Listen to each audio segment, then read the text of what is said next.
Una pre-war car veramente rara di casa MG. Ce ne parla Cristiano Luzzago.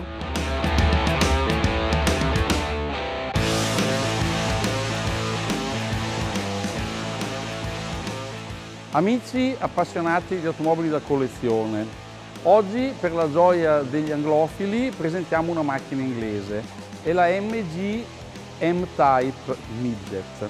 Dobbiamo pensare al periodo storico in cui nasce questa macchina, cioè nel 1929, l'anno della grande crisi che coinvolge a livello globale tutte le aziende e le società finanziarie, l'economia del mondo nella peggiore recessione del XX secolo. Cecil Kimber, che è il fondatore e l'anima del marchio MG, capisce che in questo momento è necessario offrire al pubblico una vettura molto fruibile e a basso costo. Quindi, sulla scorta dell'esperienza di altre case automobilistiche come l'Austin 7 e la Morris Minor che avevano invaso il mercato, decide di produrre questa vetturetta che sarà configurata in una versione roadster ma anche in una versione Sportman Coupé per affrontare la sfida del mercato di quel momento. Questa vettura era talmente vantaggiosa che costava un buon 40-50% in meno rispetto al listino delle sue omologhe concorrenti. E aveva delle grandi peculiarità. Kimber, da oculato industriale quale era, decise di comprare la Wolseley,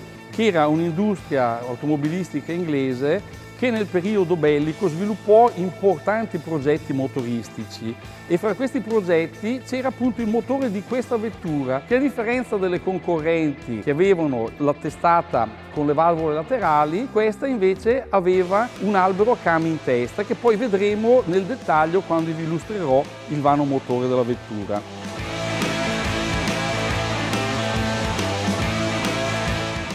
La M-Type è quindi la prima reale vettura MG sportiva e avrà la denominazione Midget.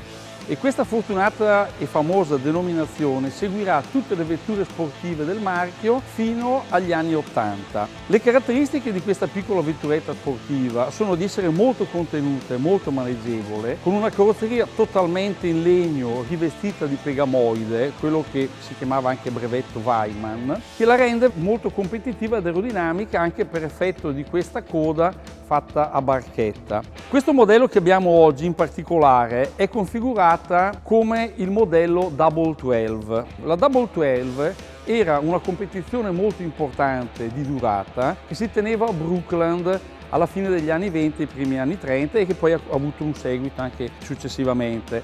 Era sostanzialmente come la 24 ore di Le Mans, ma mentre Le Mans era perso nelle campagne, Brookland invece era vicino ai centri abitati e quindi la competizione non poteva essere per tutta la durata delle 24 ore consecutive, ma doveva essere gestita nell'arco di 2 giornate, 12 ore il primo giorno e 12 ore il secondo giorno. Per questa ragione nacque questa competizione che fu chiamata Double 12 e questa vettura è in sostanza una di quelle repliche che, in merito al fortunato successo che proprio questo modello ebbe alla Double 12 del 30, nel quale 5 equipaggi con queste vetture arrivarono nei primi posti e vinsero il premio per il team, l'MG ebbe una notevole notorietà sul mercato e produsse anche delle repliche per la propria clientela che voleva correre privatamente. Questa vettura ha delle caratteristiche diverse da quelle di un MG M-Type di serie, che vi illustriamo. Come abbiamo detto, i motori della M-Type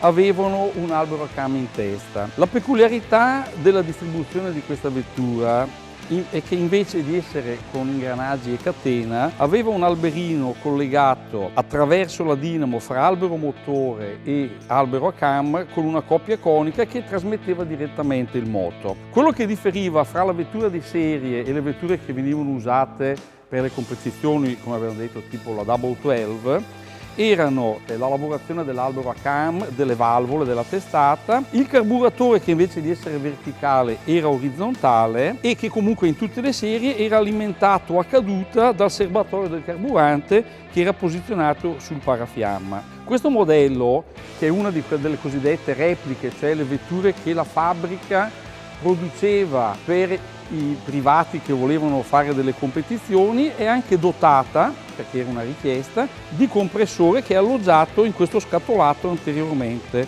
alla vettura. Particolare anche il posizionamento dei fanali, che normalmente era posizionato all'esterno, invece nelle vetture da competizione, per avere una maggiore aerodinamica, veniva girato il supporto e ravvicinato alla mascherina del radiatore. Una delle peculiarità delle vetture che correvano a Brookland è la marmitta, che ha questo becco d'anatra, che era proprio la cosiddetta marmitta Brookland, che serviva per silenziare lo scarico, per lo stesso motivo per il quale la gara doveva essere tenuta in 2 giorni per questione di rumorosità.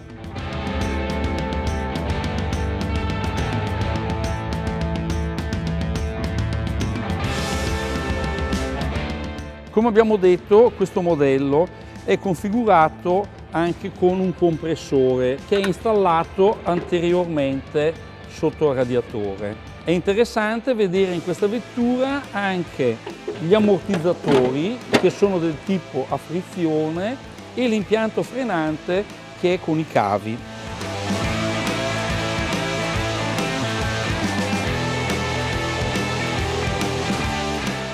Sono molto particolari e belli da vedere i collettori di scarico, che hanno questa forma abbastanza inusuale di foggia quadrata o prismica invece dei normali rotondi.